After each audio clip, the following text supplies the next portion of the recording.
took a lot of photographs, even some of the the no weapons, the no bullying, no weapon. Yeah. We took photographs in some high school in. It wasn't in Oregon, but it was near Washington, so it's still in the Pacific Northwest, near Seattle. And we took some of those. We just adapted some of those posters, and even for example, like this for the map. We did a lot of research, finding real maps of real buildings and trying to be quite precise with the scale, the layout, the locations, because we really wanted everything to feel genuine and to, sometimes you can go really wrong in a game if you just start to forget about the scale and the detail. So we really wanted to have things right, like having this kind of fire hose at this place. And since the game takes place in October, and we are in the US, there is already a lot of Halloween decorations and stuff like that.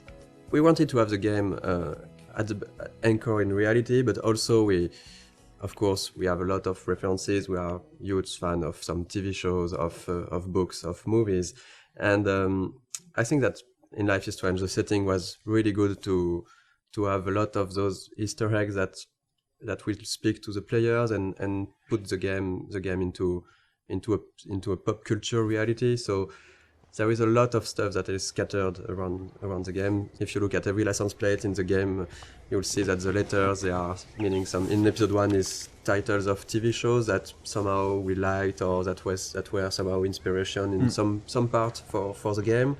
In episode 2, it's movies. In the dormitories, you have the room which Red Rum. Someone wrote Red Rum on the slate. It's the number of the room in The Shining. Yes, and so it shows that we love us as developers the movie, but also that the characters in the game, of course, know about this movie because it exists in their real world, and they are making jokes about it.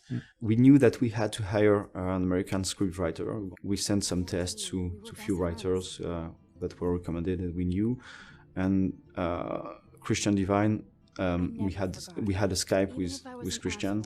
After maybe 2 minutes, we all knew that it was going to be him. I had this kind of vision of him in the office, working with us. Since we've chosen him, he was at 100% and even 200% in the project with us. He completely understood what we want to do with the characters and with the story and with the different themes we wanted to talk about. During the motion capture session, we asked the actor and the actress to, when they meet, Max and Warren meet the first time here on the parking lot, we asked them, they were trying to kiss themselves, but you can't do that in the United States. In fact, as French, we were thinking that, it's cool, they are going to kiss themselves. Warren tried to kiss Max, to kiss Max on the cheek. We never done that, so we changed after a discussion with a writer and a lot of friends. We said, okay, we should switch to a hug. So we changed the animation to have just Warren try to hug Max and not kiss her. And this is a kind of mistake we can do as French people. So we have to be very careful about that. And it was really good because in France you can. In say France, hello by kissing a girl like this, by just having a peek on the cheek, and not in the US. And this is the kind of stuff where having an American writer was really needed. We made some other mistakes, like on this parking at the beginning we had the parking spots which were really small, and Christian said to us that this is not American parking spots. In the US you have large parking spots because we have big cars, so we changed that. And we did that for various things, like sometimes a sign were not at the right position or something that was not perfectly true to reality. So, Chloe's house. This is the very, very first scene we've made for the game. So this is really the scene that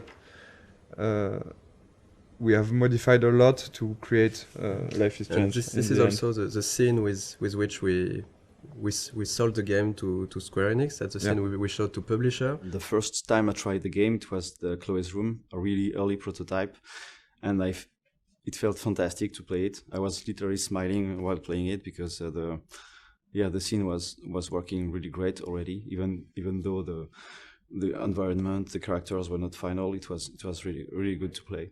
And we decided to use this scene because every mechanism is here, but there's also a scene that shows really what Life is Strange is, because it's a story about those two girls trying to reconnect. We had the two main characters. We had strong issues with what happened with David later. So we have the environmental storytelling when you're visiting a different part of the house. We have Zen sequence. It had the feeling that we really wanted to push for the game. This slow-paced, nostalgic feeling. I think that this scene is really a really good one to show that in episode 1. At the beginning, it wasn't exactly like that. We got different outcomes, and so the scene which is in the game now is really different from the very first prototype. At the very beginning, it was only the arguing with David we have done in motion capture, and I've played with Jean-Luc. So Jean-Luc, you were doing Chloe. Yeah, I was playing Chloe, and Jean-Luc was playing. No, I was playing David. And Jean-Luc is a great writer who has written the original story. So we have played all together because we didn't want to.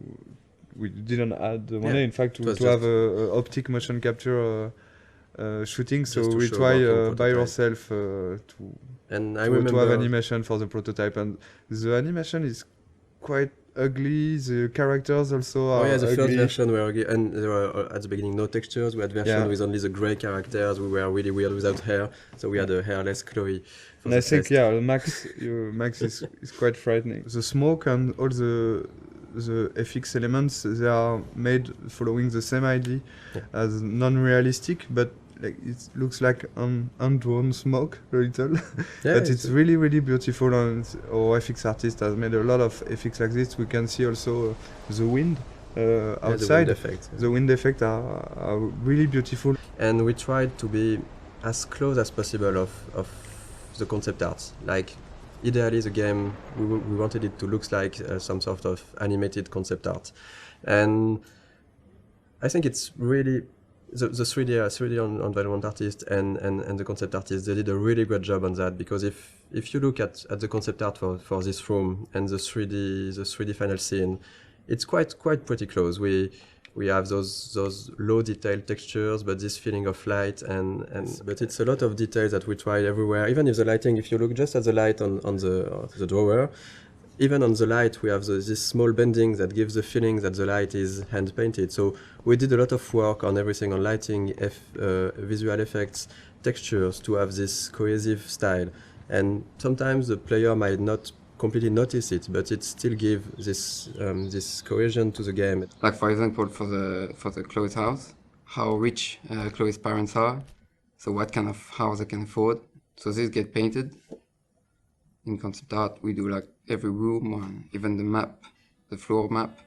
In Mac's rooms, there's a lot of photos on the wall, because she likes to take photos, and you got like the bands, poster of bands, which she like, you have to feel like who they are, and just by looking at the room. Mm-hmm.